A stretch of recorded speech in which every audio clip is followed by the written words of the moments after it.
Dear students, I am Dr. Alpna Johari, Associate Professor Botany, JTB Government Girls College, Kota. आपके practical syllabus में transpiration के कुछ experiments हैं। Transpiration यानी वाष्पोत्सर्जन। तो उस पर आज जो भी एक्सपेरिमेंट्स आपको क्लास में करने हैं उनके विषय में मैं आपको बताऊंगी।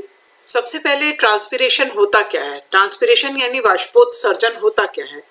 प्लांट के एरियल पार्ट से जो वाटर होता है वेपर्स की फॉर्म में निकलता है। एरियल पार्ट्स यानी जो वायवीय जो एयर में रहते हैं पार्ट्स, जैसे लीफ है या स्टेम है, तो ये कहलाता है ट्रांसपीरेशन या वाष्पोत्सर्जन। तो ट्रांसपीरेशन वैसे तो अधिकतर स्टोमेटल ट्रांसपीरेशन होता है। जैसा कि आप जानते हैं लीफ में स्टोमेटा होते हैं और स्टोमेटा के थ्रू जो ट्रांसपीरेशन हो रहा है उसको स्टोमेटल ट्रांसपीरेशन कहते हैं। इसके अलावा कुछ लीफ की सरफेस से भी ट्रांसपीरेशन होता है, एपिडर्मल ट्रांसपीरेशन कहते हैं उसे। और कई बार लेंटिकुलर ट्रांसपीरेशन होता है, वातरंध्र, जो कि स्टेम के ऊपर लेंटिसल्स पाए जाते हैं, वहां से भी वाटर का लॉस होता है, लेकिन वो बहुत कम होता है, 1% से भी कम होता है। 90 से 97% तक ट्रांसपीरेशन स्टोमेटल ट्रांसपीरेशन होता है। स्टोमेटा से ही वाटर वेपर की फॉर्म में बाहर निकलती है। अब यहाँ आप स्टोमेटा का स्ट्रक्चर देख रहे हैं। स्टोमेटा जो कि लीफ की सरफेस पर जब आप लीफ की पीलिंग करते हैं तो आपको स्टोमेटा दिखाई देंगे। स्टोमेटा में गार्ड सेल्स होते हैं, 2 गार्ड सेल्स आप यहाँ देख रहे हैं जो कि किडनी शेप्ड होते हैं। इसकी इनर वॉल थिक होती है थोड़ी और आउटर वॉल थिन होती है। उनके आसपास के जो एपिडर्मल सेल्स हैं उनको सब्सिडरी सेल्स कहते हैं और बाकी लीफ एपिडर्मल सेल्स आप देख रहे हैं यहाँ पर। स्टोमेटल एपर्चर, जो दोनों गार्ड सेल्स के बीच में स्टोमेटल एपर्चर है वो खुलता है, तभी गैसियस एक्सचेंज भी होता है और वाटर लॉस भी इसी के थ्रू होता है। तो सबसे पहला एक्सपेरिमेंट है to demonstrate stomatal transpiration by 4 leaf method. इसमें हम 2 स्टैंड लेते हैं, उनमें थ्रेड बांध देते हैं दोनों के बीच में और 4 इक्वल साइज की फ्रेश लीव्स लेकर के उनको इस थ्रेड में बांधेंगे।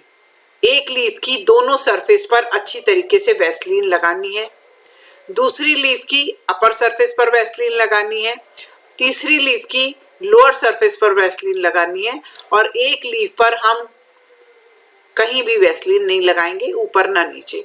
तो वैसलीन लगाने से क्या होगा, जो स्टोमेटल अपर्चर हैं वो बंद हो जाते हैं, जो स्टोमेटल पोर हैं वो बंद हो जाएंगे, तो वाटर का लॉस नहीं होगा यानी ट्रांसपीरेशन नहीं होगा। लीफ की जो पिट्योल है जहां से हमने तोड़ी है लीफ, वहां पर भी हम वैसलीन लगा देंगे ताकि वहां से वाटर लॉस ना हो सके। अब इस पूरे एक्सपेरिमेंट को हम लाइट में रख देते हैं। लगभग 1 घंटे बाद हम देखते हैं कि जिस लीफ पर हमने दोनों सरफेस पर वैसलीन लगाई थी वो बिल्कुल नहीं मुरझाएगी, बिल्कुल ऐसे लगेगी जैसे फ्रेश हो। क्यों? क्योंकि उसमें जो स्टोमेटल एपर्चर हैं लीफ के अपर सरफेस पर या लोअर सरफेस पर वो बंद हो गए और वाटर का लॉस नहीं हुआ। ट्रांसपीरेशन ना होने के कारण वो बिल्कुल फ्रेश दिखाई देगी। दूसरी लीफ जिसमें लोअर सरफेस पर वैसलीन लगाई गई थी, लोअर सरफेस पर स्टोमेटा का नंबर अधिक होता है ऊपर की सरफेस के अपेक्षा। तो लोअर सरफेस पर अगर हमने स्टोमेटल एपर्चर्स को बंद कर दिया ग्रीस लगा करके, तो वाटर लॉस थोड़ा कम होगा उसमें, क्योंकि अपर सरफेस पर स्टोमेटा कम है तो ये थोड़ी सी कम मुरझाई हुई दिखाई देगी, थोड़ा सा टर्जिड होंगी इसकी सेल्स। तीसरी लीफ जिसमें अपर सरफेस पर हम वैसलीन लगाई थी, ये लीफ सेकेंड लीफ की अपेक्षा थोड़ी तेजी से मुरझाती है, क्योंकि लोअर सरफेस पर स्टोमेटा का नंबर अधिक है तो इसमें वाटर लॉस अधिक होगा उस लीफ की तुलना में जिसमें लोअर सरफेस पर वैसलीन लगाई गई थी।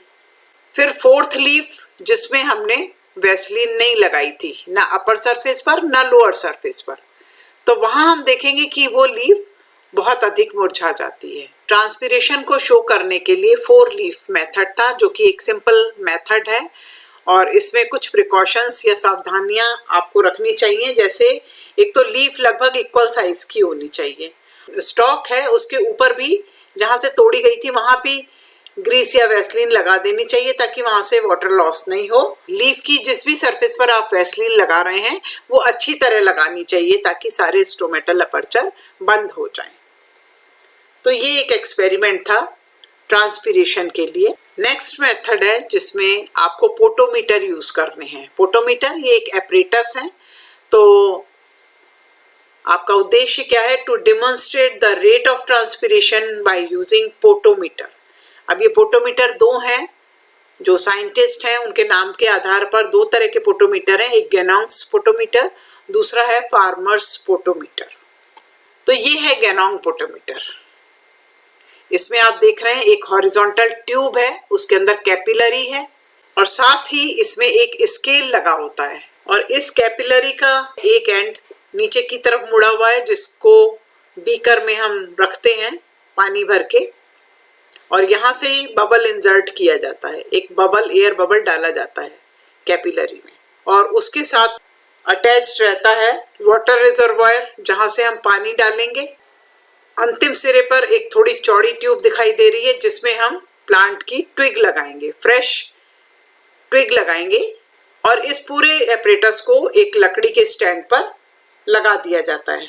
तो सबसे पहले इस पूरे एपरेटस को पानी से भर दिया जाता है और इसके एक एंड पर रबड़ कॉर्क है जिसमें छेद होता है और इसमें ट्विग लगा दी जाती है।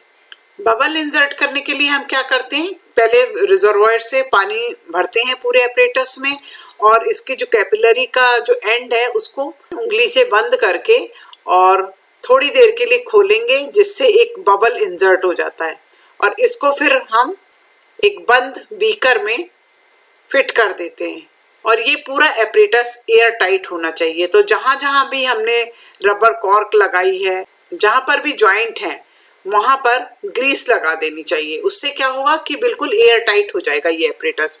अब इस पूरे एपरेटस को हम सनलाइट में रख देंगे। तो जब थोड़े समय बाद ट्रांसपीरेशन होता है, तो जैसे जैसे ट्रांसपीरेशन होता है बबल मूव करने लगता है ट्विग की तरफ। अब क्योंकि कैपिलरी के साथ स्केल भी अटैच्ड होता है, तो हम स्केल पर उस बबल का मूवमेंट नोट कर सकते हैं। तो इसके लिए हम क्या करते हैं कि एक पर्टिकुलर टाइम ले लेते हैं कि इस समय में, मान लीजिए हमने 5 मिनट का टाइम ले लिया या 10 मिनट्स का टाइम ले लिया, उतने समय में बबल कितना मूव कर रहा है ये हम नोट करेंगे। तो उससे हमें पता चल जाएगा कि ये एक निश्चित टाइम में ये बबल कितना मूव कर रहा है। तो ये रीडिंग हम बार बार नोट करते रहते हैं। 3 रीडिंग्स लेनी है, तीनों रीडिंग बबल को एक निश्चित जगह पर ला करके करनी पड़ेंगी, यानी इनिशियल जो रीडिंग है वो हम सेम रखें। उसके लिए हम क्या करेंगे, थोड़ी देर के लिए टैप जो है इसका ऑन कर देंगे तो बबल वापस से पीछे चला जाता है, पानी के फ्लो के साथ बबल पीछे से चला जाता है। तो एक वहीं उसी पोजीशन पर ले आते हैं बबल को हम। इनिशियल जो उसकी स्थिति होती है, ये इनिशियल पोजीशन वही रखते हैं और टाइम सेम रखते हैं कि निश्चित टाइम में वो बबल कितना मूव कर रहा है। इस तरह से हमारे पास 3 रीडिंग्स आ जाती हैं और इसके आधार पर हम रेट ऑफ ट्रांसपीरेशन निकाल लेते हैं, वाष्पोत्सर्जन की दर निकाल लेते हैं। दूसरा है फार्मर्स पोटोमीटर। इसमें भी उसी तरीके से पोटोमीटर है। यहाँ आप देख रहे हैं एक हॉरिजॉन्टल ट्यूब है जिस पर स्केल लगा हुआ है, दूसरा रिजर्वायर है जहां से हम पानी डालेंगे और थर्ड एक कैपिलरी है जिसमें हम ट्विग लगाएंगे। अगर डायरेक्ट ट्विग लगा दें तो भी कोई दिक्कत नहीं है। इस पूरे एपरेटस को पानी से भर देते हैं उसी तरीके से जैसे हमने पहले वाले एक्सपेरिमेंट पे करा था। पूरी तरीके से पानी से भर देंगे इसको और फिर इसमें ट्विग लगा करके एपरेटस को लाइट में रख देते हैं। इसमें भी जो हॉरिजॉन्टल ट्यूब है उसमें बबल इंसर्ट करते हैं और बबल इंसर्ट करने के बाद इस एपरेटस को जब हम लाइट में रख देते हैं तो एक निश्चित समय में हम बबल का मूवमेंट स्टडी करेंगे कि कितना मूव करा। तो 3 रीडिंग्स यहाँ भी हमको लेनी है ताकि हम रेट ऑफ ट्रांसपीरेशन निकाल सकें। उसकी एवरेज ले ली जाती है। How to estimate rate of transpiration. अब रेट ऑफ ट्रांसपीरेशन मेजर करने के लिए आपको क्या करना है, ये फॉर्मूला है πr²L/T। R हॉरिजॉन्टल ट्यूब जिस पर स्केल लगा हुआ है उसकी रेडियस है, L distance travelled by bubble. Bubble की इनिशियल पोजीशन है उसको नोट करते हैं और जो मूवमेंट एक पर्टिकुलर टाइम के बाद जो जहां तक वो मूव करता है वो वाली पोजीशन नोट करते हैं और दोनों का डिफरेंस निकाल लेते हैं। तो ये डिस्टेंस ट्रेवल्ड बाय बबल हो जाती है। T टाइम इंटरवल जो कि हमने एक निश्चित टाइम रखा हुआ है वो टी है। तो इस फॉर्मूले में रखकर हम रेट ऑफ ट्रांसपिरेशन निकाल लेते हैं। तो हमने 3 रीडिंग्स दी थी, अगर हम 3 रीडिंग्स लेते हैं तो तीनों का एवरेज निकाल लेंगे। तो पोटोमीटर से जब हम एक्सपेरिमेंट करते हैं उस समय भी हमें कई प्रिकॉशंस लेनी पड़ती हैं, सावधानियां रखनी पड़ती हैं कि जो पूरा एपरेटस है वो एयर टाइट होना चाहिए। जहां पर भी डॉट लगा हुआ है, प्लग लगा करा है हमने, वहां पर ग्रीस लगा दें, नहीं तो एक्सपेरिमेंट सक्सेसफुल नहीं होगा। जब हम प्लांट की ट्विग को काटते हैं तो उसे पानी में रख के काटें, नहीं तो उसमें भी एयर बबल चला जाता है। इन दोनों ही एक्सपेरिमेंट को हम सनलाइट में भी कर सकते हैं, शेड में कर सकते हैं, डार्क में कर सकते हैं, या फिर फैन के आगे कर सकते हैं। तो अलग अलग तरीके के रिजल्ट हमें मिलते हैं।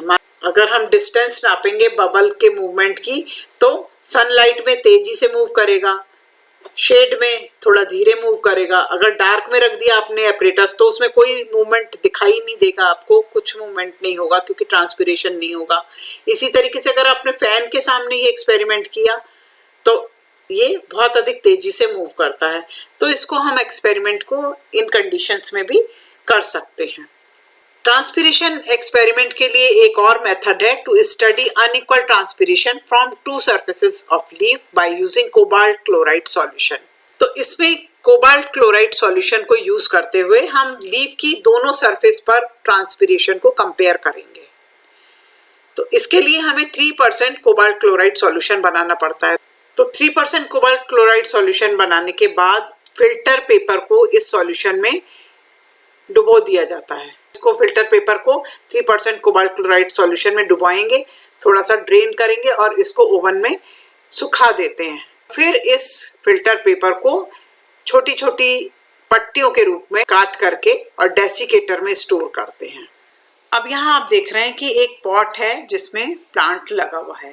थोड़ी चौड़ी सी लीफ लेकर के इसके दोनों तरफ कोबाल्ट क्लोराइड की स्लाइड के आकार की 2 पट्टियां हैं, दोनों तरफ रखेंगे और इनके ऊपर दोनों तरफ स्लाइड रखेंगे और फिर इनको पेपर क्लिप से बंद कर दिया जाता है, या फिर रबर बैंड भी लगा सकते हैं आप दोनों तरफ। तो लीफ की दोनों सरफेस पहले हमने फिल्टर पेपर से कवर करी और उसके बाद हमने दोनों तरफ स्लाइड लगाई। स्लाइड को हमने टाइट कर दिया क्लिप्स की हेल्प से। इन स्लाइड के दोनों किनारों पर ग्रीस या वैसलीन लगा करके उसको एयर टाइट कर दिया जाता है। अब हम नोट करेंगे कि दोनों सरफेस पर कोबाल्ट क्लोराइड का कलर किस तरह से चेंज हो रहा है। तो जो कलर ब्लू हो गया था कोबाल्ट क्लोराइड का, वो वापस से पिंक होने लगेगा। तो इस टाइम को हमें नोट करना है। इस एक्सपेरिमेंट को हम अलग अलग प्लांट की लीफ के साथ कर सकते हैं, तो हम कंपेयर कर सकते हैं डिफरेंट प्लांट की लीफ से।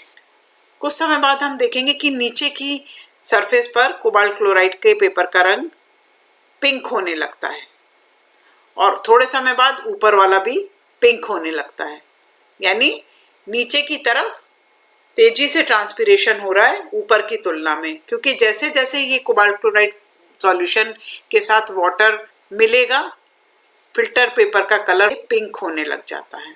जब हम ऑब्जर्वेशंस लेंगे तो हमें पता लगेगा कि जो लीफ की अपर सरफेस है उसकी अपेक्षा नीचे वाली जो सरफेस पर कोबाल्ट क्लोराइड पेपर का कलर नीले से गुलाबी होने में समय कम लगता है। तो इससे क्या रिजल्ट निकलेगा कि लोअर सरफेस में अधिक ट्रांसपिरेशन हो रहा है और उसका कारण यही है कि लोअर सरफेस पर स्टोमेटा के नंबर अधिक होता है ऊपर की तुलना में, तो इस कारण से ट्रांसपिरेशन अधिक हो रहा है। यहाँ आप देख सकते हैं इसमें पूरा एक्सपेरिमेंट आपको दिखाई दे रहा है कि लीफ की दोनों सरफेस पर कोबाल्ट क्लोराइड पेपर लगाया गया, उसके ऊपर ग्लास की स्लाइड्स लगाई गई हैं। उनको रबर बैंड से भी कर सकते हैं आप एयर टाइट, या फिर क्लिप लगा करके कर सकते हैं। दोनों तरफ ग्रीस लगा दें। कोबाल्ट क्लोराइड की जो सूखी स्ट्रिप्स थी वो ब्लू कलर की थी, लेकिन जैसे जैसे ट्रांसपिरेशन होगा वो पिंक कलर की होनी शुरू हो जाएंगी।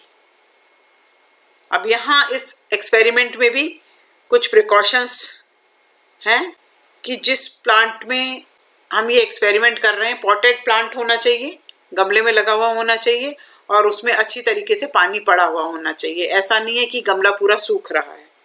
मैच्योर लीफ लें, बड़े साइज की लीफ लें। साथ में जो कोबाल्ट क्लोराइड पेपर हम यूज कर रहे हैं वो पूरी तरीके से सूखा हुआ होना चाहिए एक्सपेरिमेंट से पहले।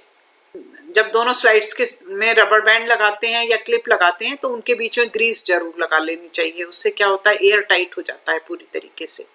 अच्छी तरीके से टाइम नोट करना चाहिए। कोबाल्ट क्लोराइड पेपर के पिंक होने का टाइम थोड़ी थोड़ी देर बाद हमें नोट करते रहना चाहिए। ये सभी एक्सपेरिमेंट्स जो कि ट्रांसपिरेशन से रिलेटेड थे, आप सभी को अच्छी तरीके से समझ में आ गए होंगे।